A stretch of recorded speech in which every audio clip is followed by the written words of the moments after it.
أعوذ بالله من الشيطان الرجيم. بسم الله الرحمن الرحيم. الحمد لله الذي خلق السماوات والأرض وجعل الظلمات والنور ثم الذين كفروا بربهم يعدلون.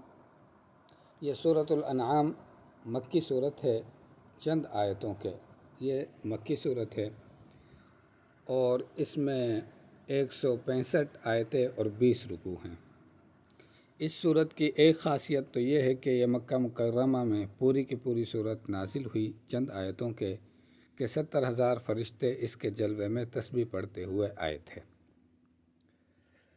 الحمدللہ الذی خلق السماوات والارض، تمام تعریفیں اللہ تعالیٰ کے لیے ہیں جس نے پیدا کیے آسمان اور زمین، وجعل الظلمات والنور، بنایا اندھیرا اور اجالا، ثم الذین کفروا بربہم یعدلون، پھر بھی یہ کافر اپنے رب کے ساتھ اوروں کو برابر قرار دیتے ہیں۔ هو الذی خلقکم من طین ثم قضى اجلا، اللہ کی ذات وہی ہے جس نے تم سب کو پیدا کیا گیلی مٹی سے، ثم قضى اجلا، پھر مقرر کر دیا ایک وقت۔ تو اس سے مراد ایک وقت مقرر کر دیا، اس سے مراد انسان کی موت ہے، انسان کو زندگی دی اور اس کو ایک وقت مقررہ پر اس کی زندگی دنیا کی ختم ہو جائے گی۔ وَأَجَلٌ مُّسَمًّى عِندَهُ ثُمَّ أَنْتُمْ تَمْتَرُونَ، اور ایک مدت اور مقرر ہے اللہ تعالیٰ کے نزدیک، پھر بھی تم شک کرتے ہو۔ اور وَأَجَلٌ مُّسَمًّى سے مراد قیامت ہے کہ اللہ تعالیٰ کے نزدیک اس کے بارے میں کوئی بھی نہیں جانتا۔ اور پہلی جو صورت ثم قضى اجلا کہ انسان کے لیے ایک وقت مقرر کر دیا، یہ انسان کی موت ہے، موت کے بارے میں بھی کوئی نہیں جانتا، لیکن جب انسان مر جاتا ہے تو پھر اس کا سب کو پتہ چل جاتا ہے کہ انسان اتنے عرصہ زندہ رہا ہے۔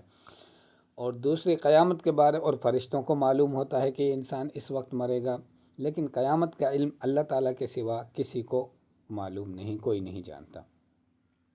وَهُوَ الَّذِي فِي السَّمَاوَاتِ وَفِي الْأَرْضِ، اور وہی اللہ آسمان اور زمینوں میں ہے۔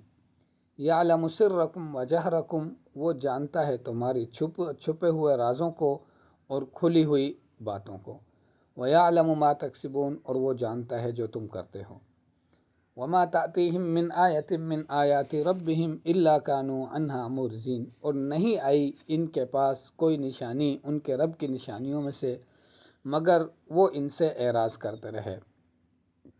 مکہ کے کافر جب بھی کوئی نشانی آتی اللہ تعالیٰ کی نشانیوں میں سے، آپ علیہ الصلاۃ والسلام کھلے معجزات ان کو دکھاتے تو وہ اس سے اعراض کرتے تھے، باوجود یہ کہ وہ آپ علیہ الصلاۃ والسلام کو سچا اور برحق نبی جانتے تھے، لیکن ضد اور عناد کی وجہ سے ان معجزات اور نشانیوں کا انکار کر دیتے تھے۔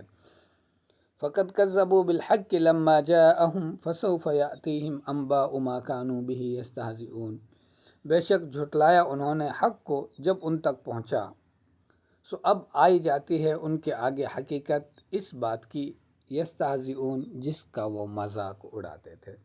تو مرتے ہی جن باتوں کا انہوں نے مذاق اڑایا وہ سب کی سب سامنے آ جائیں گی، آنکھیں بند کرتے ہی سامنے آ جائیں گی، بلکہ آنکھیں بند کرنے سے کچھ تھوڑا سا پہلے انسان جو زندگی گزارتا ہے اس کو پتہ چل جاتا ہے میں نے صحیح زندگی گزاری ہے، جو نیک آدمی ہوتا ہے اس کو پتہ چل جاتا ہے میں نے اچھی زندگی گزاری ہے، اور جو نافرمانی کر کے گزارتا ہے تو اس کو بھی پتہ چل جاتا ہے اور اس کو رنج، صدمہ اور افسوس اس کا دنیا میں ہی شروع ہو جاتا ہے۔ لیکن یہ وہ وقت ہے جس وقت کے لیے اللہ تعالیٰ نے توبہ کے دروازے کو بند کر دیا، اب انسان اگر توبہ بھی کرے گا تو اس کی توبہ قبول نہیں ہوگی۔